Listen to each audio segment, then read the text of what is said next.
Hello there, folks. Welcome to protest-torn British Columbia. Protest Watch 2020. I'm Jordan Bateman. This is actually the BC Poly Hotstove. I'm the VP Communications for the Independent Contractors and Businesses Association, the mighty ICBA. I'm here in Burnaby, British Columbia, joined by...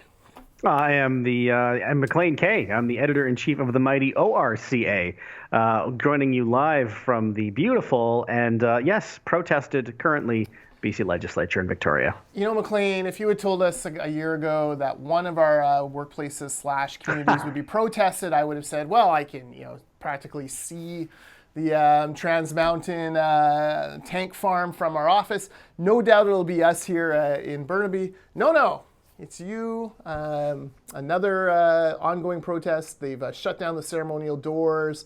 They've booted the public out of the legislature. Question period just happening for the sheer enjoyment of the flacks like you and Bob and Vaughn Palmer and Keith Baldry. Set the scene. Let's look. There's only really one issue burning in British Columbia and frankly Canada right now, and that's these ongoing protests. So, what are you seeing? What are you hearing? And where are we headed? Yeah, well, it should be underlined. The protests are not like 2 weeks ago, where they are not the main entrances are not blocked. They're not even being protested. There simply aren't that many people there. It's a few dozen, maybe as many as 100, although the number changes a lot. They are on the main steps at the ceremonial entrance, which is only used by the Lieutenant Governor, or should she be here, Her Majesty the Queen. She is not currently here. God save her. Now, it's been interesting because there has been some disagreement about whether or not this represents breaking the injunction. Solicitor General Mike Farnworth expressed some frustration yesterday, saying, to his understanding, this was breaking the injunction. They are blocking an entrance. The Speaker, Darryl Plecas, has chosen to interpret it differently. These are Mike Farnworth's words. They are blocking a ceremonial entrance, which is not used except in rare occasions. But that said, they have also, if they have not blockaded the legislature, why then has the Speaker ordered the public to stay out of the legislature? It's almost like they're having it both ways. They are now checking your ID. Darryl Plecas having it both ways. No, that can't. Well, be right. I can understand not wanting to inflame the situation. Yes. And the protests literally inflamed. There are flames actually burning on the steps of the legislature. That's true. They do have a fire, which is one of the other things that was a problem last time. It did legitimately cause some health problems for some people who work on that side of the building. I'm not making that up or diminishing it. That is something that happened. But yes, the fires are burning as we speak. And while the public is not allowed into the legislature, we now have our IDs checked every time we come in. They'll actually hold it up to your face and make sure it's you, it's totally different and a weird experience. You used to just walk right in. Those days, I don't know if they're over for good, but they're over for now. I wish people would hold up to the protesters' faces actual identification cards, because many of them are not actually Indigenous, have ever seen the Wet'suwet'en, or have ever met a hereditary chief until this. Follow Stuart Muir on Twitter for those kind of exposés. This is not going away, and If you're John Horgan, you're starting to get pretty nervous, I think. There's a poll that came out a couple of weeks ago when these protests first started, and it found that something like half, Canada was basically split in half as supporting the protests and opposing the protests. Now it's very clearly moved. 63% of Canadians say no, protests are actually 60. Here's the funny stat: 60% of Canadians say they're opposed to the protests. 63% of Canadians say send in the police to break it up. So there's a secret 3% in the poll somewhere who pretends to be woke but is actually very militant, which is hilarious to me. Well, it's like it's no different than the polls on climate change, which show a clear majority of Canadians believe in climate change, but also that they will spend a maximum of, what was it? It's like $100 per person to do something about it. So there's this often happens in polling. We should also say, just for the record, we talk about the protests and being a national issue, and they are, but it almost does the issue a disservice by focusing on what's happening here in Victoria, because they are not blocking the entrances. Yeah. The Speaker has chosen to not allow the public in. The protesters are not doing that. They are, however, blocking, Port Metro Vancouver. Yes. They did shut down the West Coast Express. They have shut down rail networks in Ontario and Quebec. So, what's happening here, it would almost be nice if the protest that's happening here right now today was being replicated elsewhere, where they're very visible, but you can still get in and out. Yeah. No, they shut down the intersection of Hastings and Clark for Yeah. more than 24 hours. A business owner there was on CKNW this morning talking about the harm it caused to her business, and all she got for her troubles was Patty Backus, quite despicably on Twitter ragging on this poor woman and saying that she will now boycott this woman's business because she had the temerity to say, hey, it'd be nice if my customers could actually get to my store. So stuff like that, it's going on. CFIB had a stat out today. They estimate 1 in 4 Canadian small businesses have now been negatively affected by these protests, mainly because of the supply lines being cut. We talked with a member of ours, a lighting company, very prominent lighting company in British Columbia. There is a massive project in Vancouver, a really innovative lighting setup kind of thing. Basically, the project is paralyzed right now because they're waiting for supplies to get off ships that can't get into the harbor because of these protests. It is affecting every walk of life, and you're going to see it more and more. There are communities that are lacking fresh food right now because trains aren't getting through and other things. So this is starting to spread, and as it gets more prevalent, you're seeing Canadians start to make up their minds, and Canadians are overwhelmingly saying enough is enough. Here's the stat that's got to be freaking Trudeau out.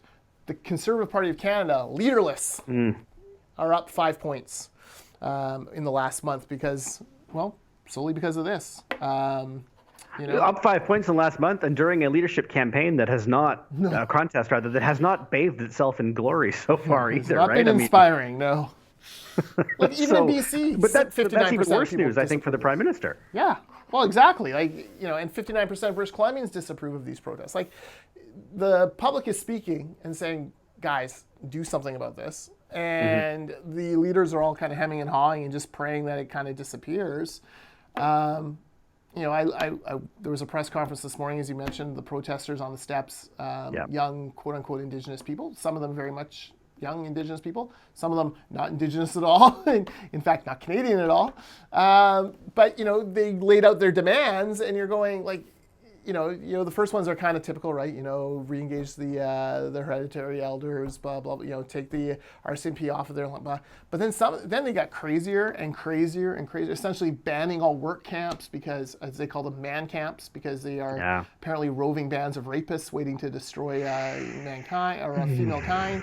It just became more larger and larger and larger, and now you're like, well, it would be impossible for any government to acquiesce to this type of thing. But I want to talk about the overflow of this into the legislature, which is, are the NDP taking silly medicine, like silly pills? Like, what is going on in there? Yesterday, first of all, we had Bowen Ma kind of, open mouth, insert foot on Twitter when she comes out and tries, channeling her inner at AOC wannabe. And come out and say, hey, great tech frontiers died in Alberta. This is fantastic. Let the transition begin. No more oil and gas. And this, of course, flies very much in the face of the very government she is sitting representing, the very cabinet who oversees her work, and the very premier who signed her nomination paper to get her elected. Walk me through the Bowen Ma of it all. Well, I mean, you mentioned AOC. I think that even Bowen Ma would agree that's a model she's kind of consciously following, raising her profile on Twitter. And, for the most part, she's had a pretty good Twitter game. It's very snappy. But, the problem with tweeting a lot and tweeting your instant reaction is you get yourself in hot water like this. The person she was responding to on Twitter was the person that, seems to still live in the NDP's heads, and that's former Premier Christy Clark. I think she said, actually, this is the turning point we need, or something like that, or so desperately need, referring to the tech withdrawing their bid for the mine in Alberta. Costing 10,000 construction jobs, 2,000 ongoing oil and gas jobs, and billions of dollars to the Albertan Canadian economy at a time where both are desperate. And a Vancouver-based company that had already spent, is it $1.1 billion Yeah. already spent, which is now, I guess, just a sunk cost. Yeah, this is a difficult thing to root for. And I am told that Bowen Ma received a phone call from the Premier's office basically saying, that's enough. Yes. So we'll see. Now, this became an issue in question period. It got brought up. And, the government, Horgan was quite clear. She doesn't speak for us. This is not my position. Very clearly distancing himself from, someone that a lot of people thought would be in cabinet by now. Yeah, very clear why she's not. First of all, I know AOC. AOC is a Twitter follow of mine, and you, Bowen Ma, are no AOC. No, look, AOC follows you on Twitter, really? no, I follow her. I follow her because I like to know what's going on down there with the crazy green deal. It's only a few $1 trillion. What's that going to hurt? But look, like, I sit here. We'll talk later on about the slowly, I think, dying Green NDP relationship. But Bowen Ma, like, if this is your number one issue, if this is like the world is burning and you have to stand up and do something, there is a political party, an official political party, scrambling for a leader, looking for energy and youthfulness right across the aisle from you. Like, walk across to the Greens and run for leader, and all of a sudden you don't have to put up with the man John Horgan anymore and all of his crazy oil and gas. It wouldn't even affect the balance of power in the House right now, is the amazing thing. I mean, it wouldn't necessarily bring down the government either. So, I mean, yeah, it's a thing that she could conceivably do. I mean, we are talking about the nuclear option here. But Right. but yes, I mean, at a certain point, it isn't unreasonable to expect people to put their money where their mouth is. Yes, I thought her Twitter yesterday, today I'm a cat owner and I'm not a dog person, I'm a cat person. Will the BC Liberals bring that up in question period? Actually spoke more to her immaturity as a political leader than anything else. Like, sometimes you take your lumps and you move on. This is an issue that's going on. So you have that. Then you move from there to Ronna Ray Leonard in, frankly, a swing riding, one of the few swing ridings on Vancouver Island. Very much so. Courtney Comox. It took forever for her to finally win that seat, landslide Ronna, I guess. But, she comes out and essentially says, well, British Columbia could cease to exist tomorrow and we won't really affect global climate change at all. She's right. She's correct. She's correct.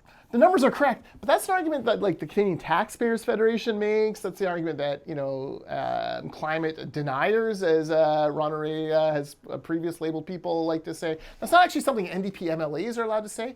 And by God, McLean, if Mary Polak got up in the House, or Michelle Stilwell, or Ellis Ross, or Jazz Jewel and said those exact words, Twitter would be all over them. The media would be all over them. Sandy Garacino would be screaming at them in the National Observer. But because it's Ronna Ray Leonard and it's an NDPer, it's like crickets over there on the press gallery. And I find it very hypocritical of the Narwhal and the DeSmog blog to let her off the hook. The Star and all of these lefty groups. But I'm much less polite than you. Well, yeah, all of that is true. I mean, you make a fair point. Had that been said by, you mentioned Mary Polak, just because she was your first example, yes, I think the world would end on Twitter.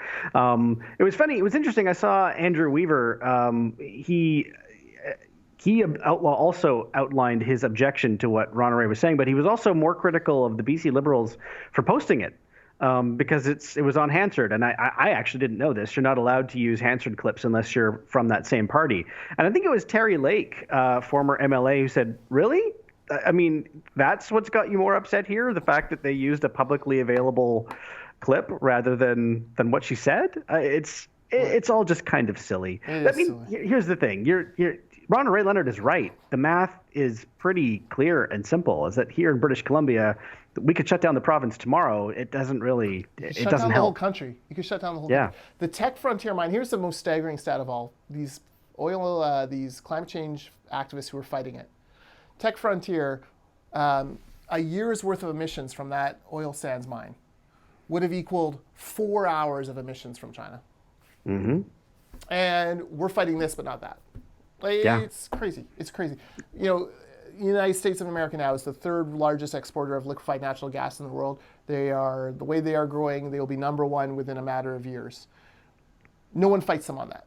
There's no protests in Texas. Now, I'd argue that's because Texans have guns and don't I take wouldn't want to favorably. protest in Texas. Don't take favorably to international invasions, but like it's so hypocritical, and it comes down to Sephora Berman applauding Bowen Ma's brave stance on Twitter, and like it just is so nauseating. And meanwhile, Calgary is a ghost town. There's thousands and thousands and thousands and thousands of people out of work.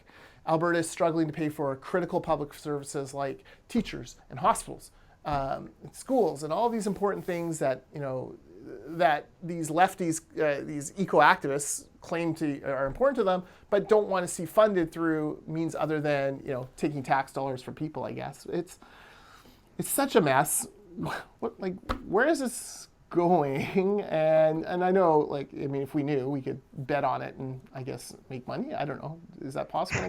We might need Are we allowed to make money anymore in capitalist societies? But here we have Andrew Scheer talking about Paw Patrol and capitalism. Oh my God. And we have, Trudeau seems completely puzzled as to what to do. Where's this going to end? At any point here, LNG Canada could say, well, sorry, we can't get a supply line that we were promised. And they could do a tech frontier, pull out, decide that a couple billion is better than, risking 40. Yeah. And then we plunge immediately, this country plunges into recession. British Columbia plunges into recession. The NDP have failed to balance the budget. And it is really dramatically bad times for this country.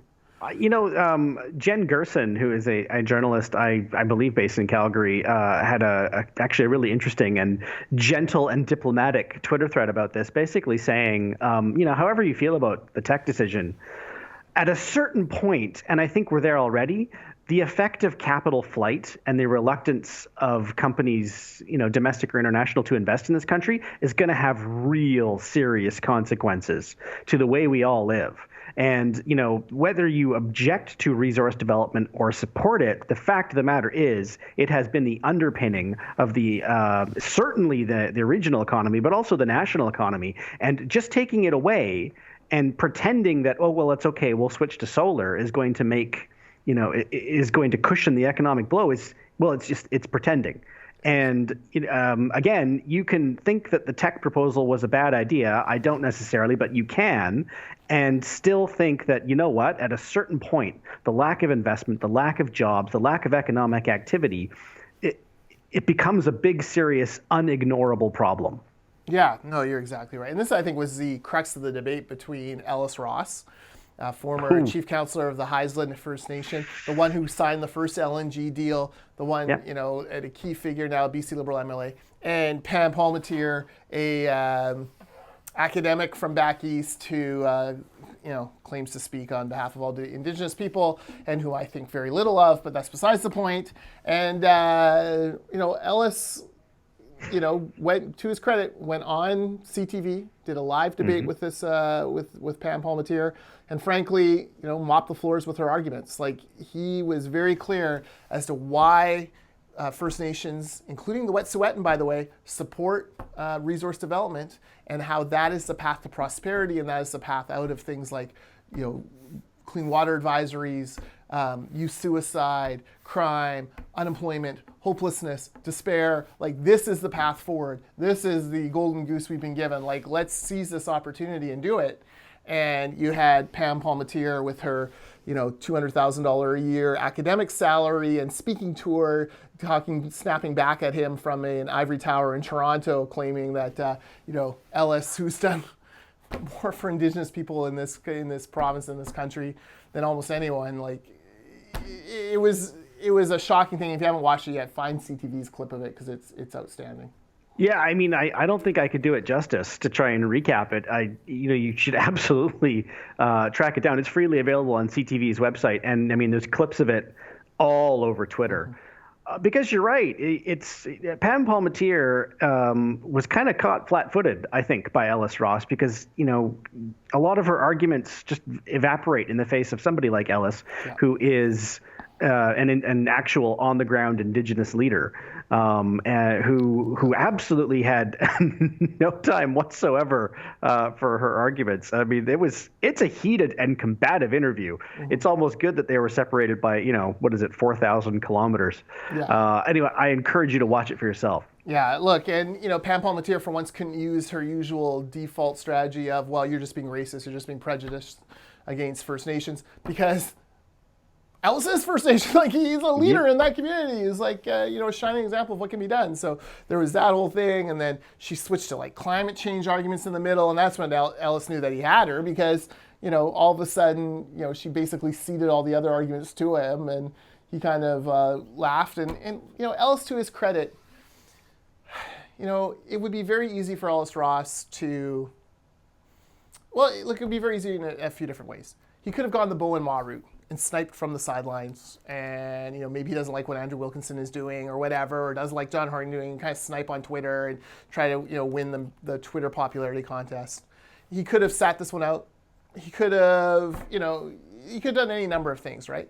Instead, he's standing up and he's saying, no, this is why we're doing this. This is why it's important. This is what it means not just to British Columbia and Canada as a whole, but to the Haisla people and by extension to the Wet'suwet'en people. And this is why the Wet'suwet'en, elected council, the population, and 8 of the 13 hereditary chiefs support this. And, at some point, Ellis Ross will retire from public life. I hope a long time from now. At some point, this province and this country will need to find a way to thank him appropriately, because what he's doing today is important. He's debunking a lot of the nonsense that people who pretend to care about Indigenous rights or pretend to understand these issues just are failing to talk about.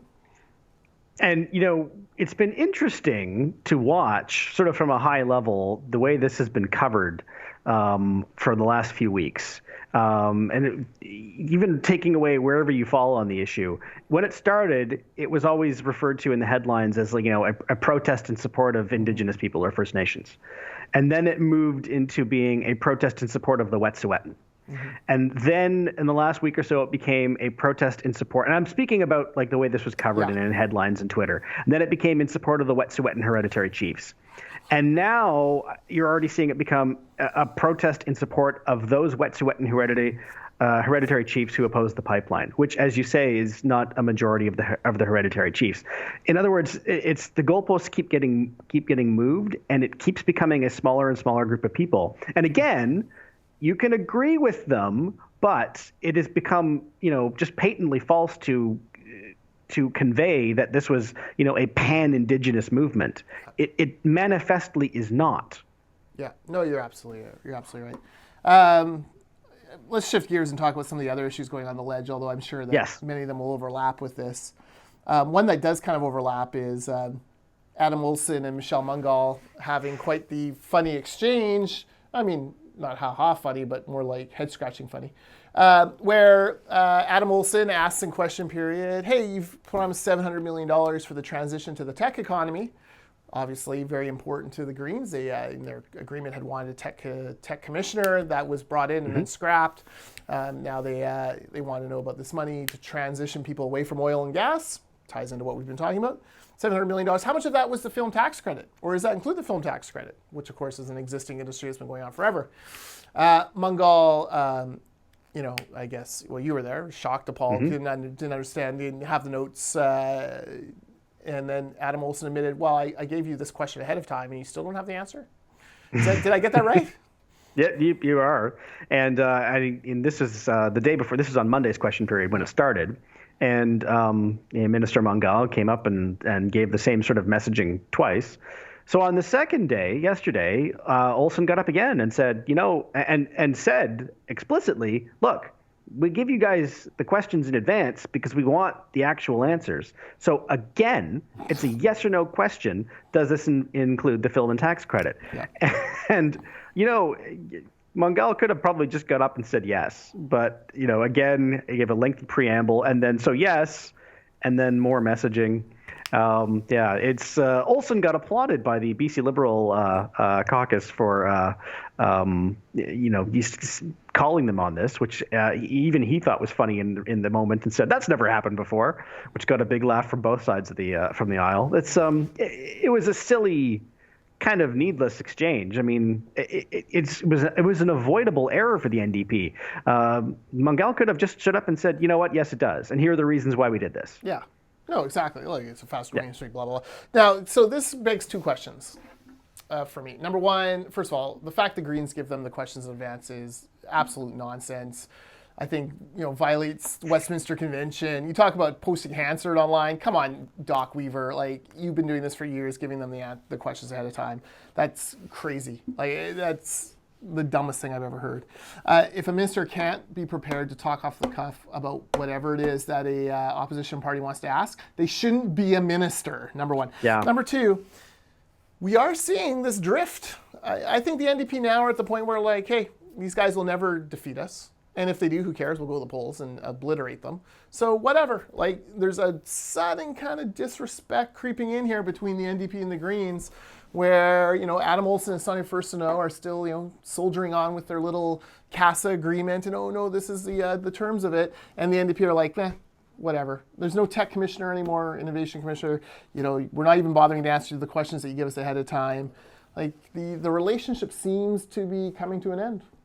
Well, much of the relationship was a personal one between John Horgan and Andrew Weaver, and Andrew Weaver's not there anymore. Yeah. And so, there isn't that same relationship, I think, with Adam Olsen and Sonia Furstenau, who is likely to become the new leader, with the NDP and Horgan and Horgan's people. And I think, to your point, which is totally accurate, there is a growing awareness on both sides, but especially on the NDP side, that they don't really need the Greens anymore.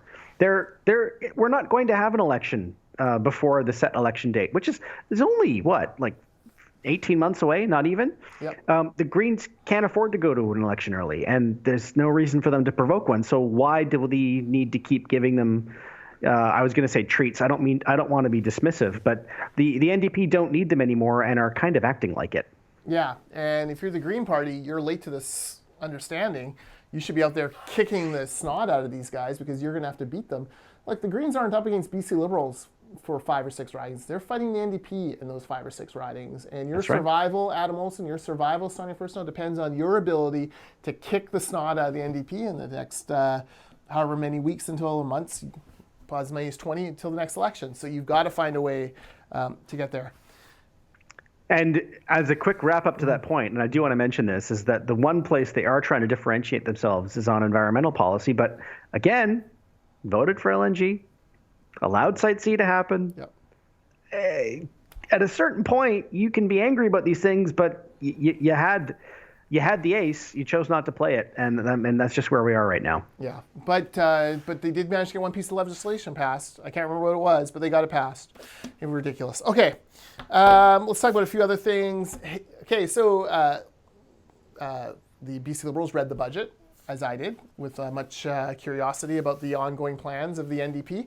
And in the 3-year capital plan, which is something like $22 billion over 3 years, not a nickel for the much ballyhooed Surrey Hospital, the second Surrey Hospital. Not a penny. And the BC Liberals rightfully said, hold up, you just announced this, it's going to go in Cloverdale, it's going to be very exciting, you had the big fanfare announcement, and not a nickel? And they have been, and to their credit, especially on social media, beating the living snot out of the NDP MLAs on this in Surrey. And, sometimes you wonder, does that work? Does that help? Well, Harry Baines got up in the legislature yesterday and it all boiled over, and he invoked none other than Joseph Goebbels and the Nazis. Jagrup Brar.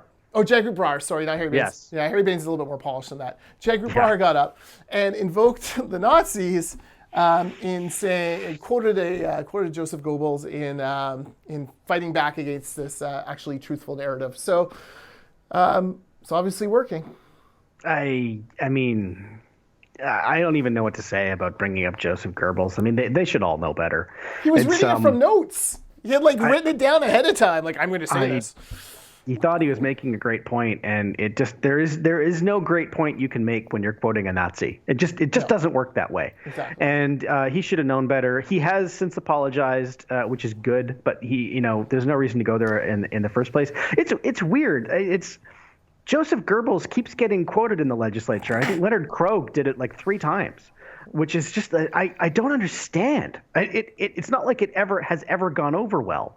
I am mystified that this Can you happened. imagine if John Martin or Laurie Thronis quoted Oh my Goebbels? God, the world would end. Yeah, the world. It would be.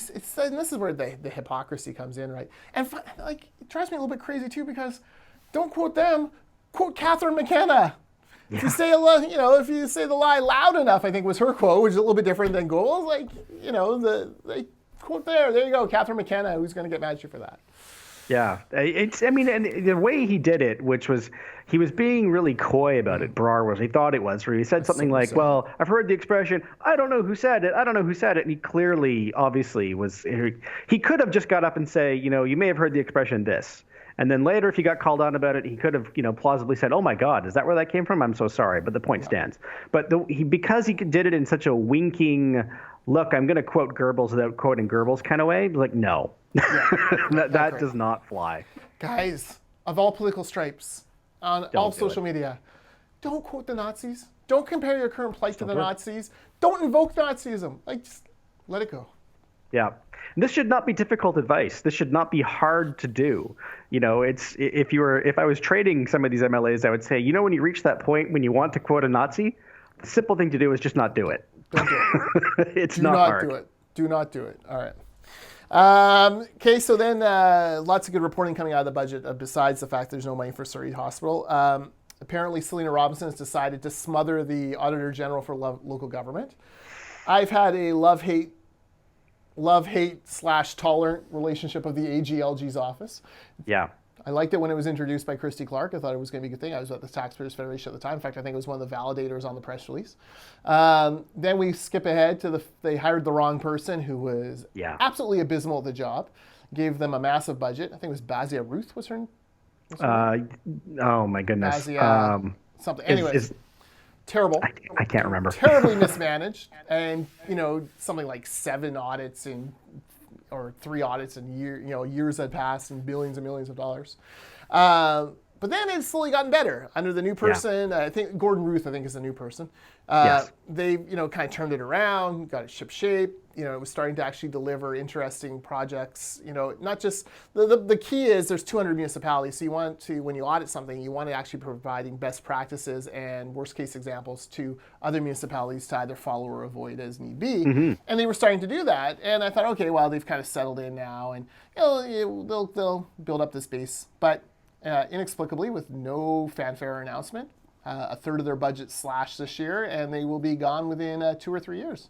Yeah, and 2 things I want to add on that. First is that the last act of the Municipal Auditor General would be auditing the infamous Johnson Street Bridge here in Victoria, which apparently they are going to get out before they are closed. Which winner of a Teddy Waste Award by the Canadian Taxpayers Federation. That should be a good bang to go out on. The other one is I saw Josie Osborne, who's the mayor of Tofino.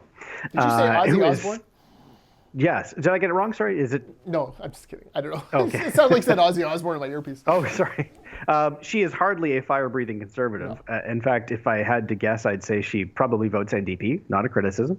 But the point I'm making is that she actually tweeted something like, I'm sorry to see the Auditor General for Municipal Government go. We found them very useful. She described them as basically being like a free consultancy where they, were able to sort of learn some best practices, got some good ideas, and implemented some of their suggestions and made the Tofino City Hall run better. Yeah. That was the whole point. It wasn't always supposed to be about big splashes and audits like the Johnson Street Bridge here in Victoria. It was supposed to be a resource for, under-resourced municipal town halls like Tofino, where they could say, hey, you guys are doing this because there's only 12 of you or whatever, so you don't know, but have you considered this idea that they're doing in Ucluelet or Campbell River or something like that? And, apparently, at least in Tofino, it did some good. And so I thought it was interesting to see her say she was lamenting it's being shuttered. Yeah. I mean, look, there was a time in my life where I thought, look, just cut that budget by 2/3, give it to Janet Brown and I and a couple of accountants, and we would probably have a hell of an AGLG office. But Janet Brown shadowed there. That's pretty good. I'm like Jody Vance shouting at random radio personalities. I know Janet Brown. She calls me. That's right. All right. That would be an interesting office, you and Janet Brown. Janet Brown's the best. I'm sad to see it go because I did think it was starting to deliver some stuff. In hindsight, probably should have put it under the BC Auditor General, had it as a wing of that, so you would have had a little bit more oversight. But at the same time, I think Vancouver bringing in their own Auditor General at some point? Yes. So, that is, I do worry about duplicating services and, if Surrey brings one in or Kelowna and what that cost will be, but we'll see. Other budget surprises, BC Transit's been cut by our wonderful eco-activist government, so that makes no sense at all. And BC Transit came out saying that they think ridership will go down. Yes, shocking. Yeah. I want a quick shout out since we're doing shout outs. Rob Shaw has done a phenomenal job with some of his reporting, doing a real deep dive into the budget. I sit near him in the press gallery, and you overhear some of his conversations with finance officials where you can hear him asking these very direct questions, and then there's a long pause, and then Rob will say something like, "Okay, but what I don't understand is what I just asked you, and is there actually a reduction here, and what does that mean?" And he's just got the patience of Job, and he's done some great work, and he's a very good reporter. Kudos, obviously, digging through that stuff. They finally brought in, Selena Robinson's brought in some sort of plan for municipalities to give people who own small businesses, but have airspace above them can be developed, and they're being taxed based on the airspace, blah, blah, blah. The problem with this is that it's all provincial downloading. There's no money from the province being forgiven. So you're actually asking municipalities to correct a problem that the government's own BC Assessment Authority is creating.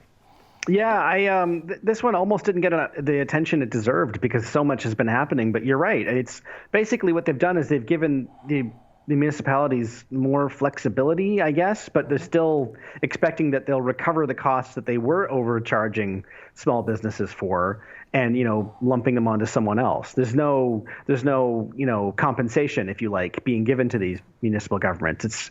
It's just sort of shuffling the deck chairs. It's so weird. Okay, and then a couple quick hitters as well. The Money Laundering Commission started. It's pretty clear BCLC is not going to go down without a fight. Their lawyers really went back at the Peter German report, including the person who a lot of this blame was laid at his feet, and he says that he didn't even get a chance to talk about the operations that they had going on, that he had less than 90 minutes with a panel. And then this somehow was enough for Peter German to hatch his report. So looking forward to seeing that. I'm not as convinced as, and Dave Eby got spanked by the media for overreaching and interfering. Well, I was at that press conference. If Eby spoke for 20 minutes, which is a reasonable guess, 13 minutes of that was him going on about how terrible the previous government is, and also, saying things like it's good that the commission is completely and totally independent, but they should absolutely be calling these three people. Yeah. And also kind of insinuating that they wouldn't be able to tell the difference between, someone who came to speak to them vexatiously as opposed to somebody with honest and real concerns. It was, kind of insulting. And so you're right. Vaughn Palmer, Leslie, and Mike Smith all kind of said, okay, David Eby, we see where you're coming from, but it's you have to stop talking now. Yeah. The whole point of having a commission is to get it out of the politicians' hands. And, this is from the guy who the Globe and Mail said led Canada's least honest attempt at electoral reform. He tried to rig the prop rep election. That failed. And now he's trying to, this might be Canada's least honest attempt at finding out what's happening with money laundering. So it'll be interesting to see. I'm kind of I don't think this is going to reveal the bombshells. I think all the bombshells have been blown up.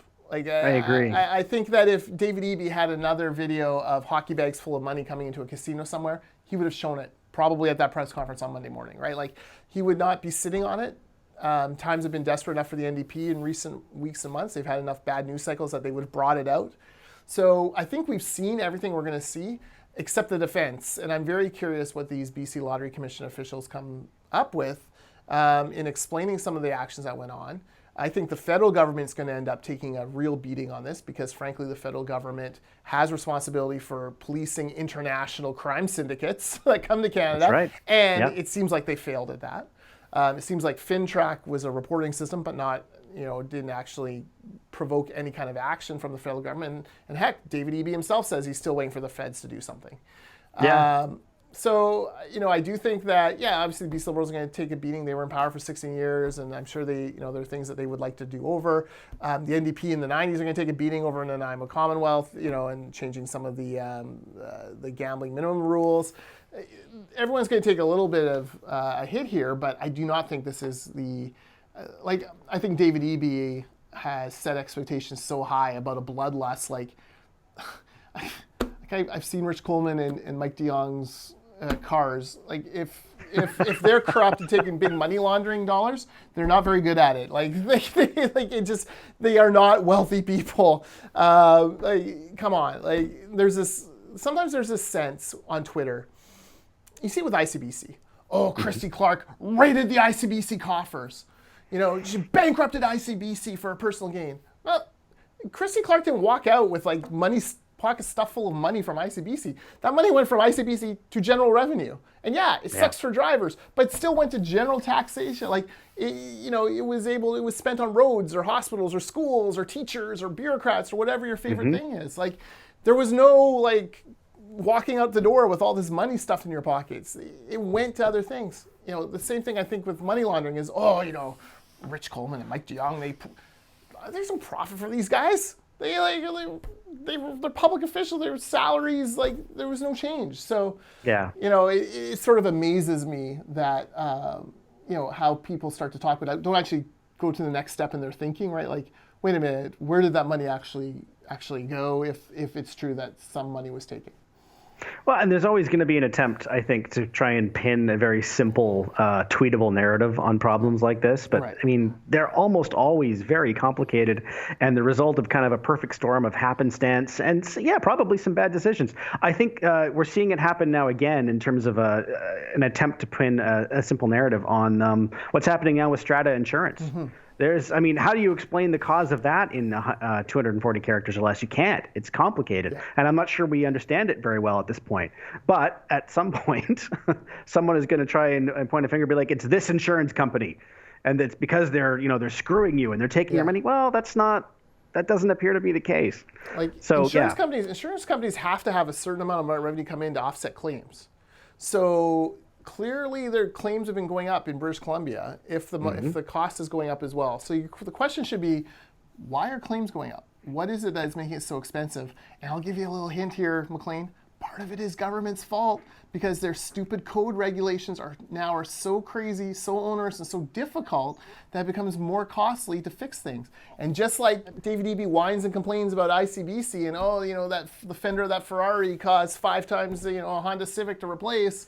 The same thing happens here. You have all these crazy codes, all these crazy things that have to be done in order to bring places up to speed. That has costs.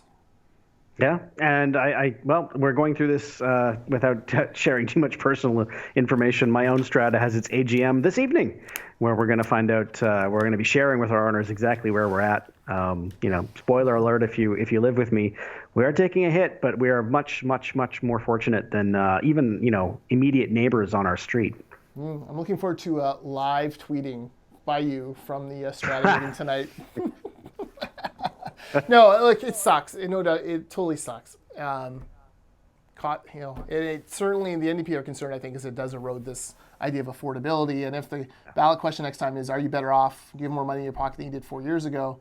Even without this, the answer is probably no. With this, it's going to be even tougher to make that case. So I think that's it. Do we hit everything? I think it is. Well, as much as you can. And this is... We're like 40 minutes in, and we could have talked for another 40. Exactly. So thanks for watching. You can follow the Orca at the Orca BC. I'm at Jordan Bateman. He's at McLean K. I was going to say he's at McLean no underscore K. There's no underscore here. But that is proprietary to other podcasts on the Orca Podcast Network. Anyways, thanks for watching. We will see you all again next week. Goodbye.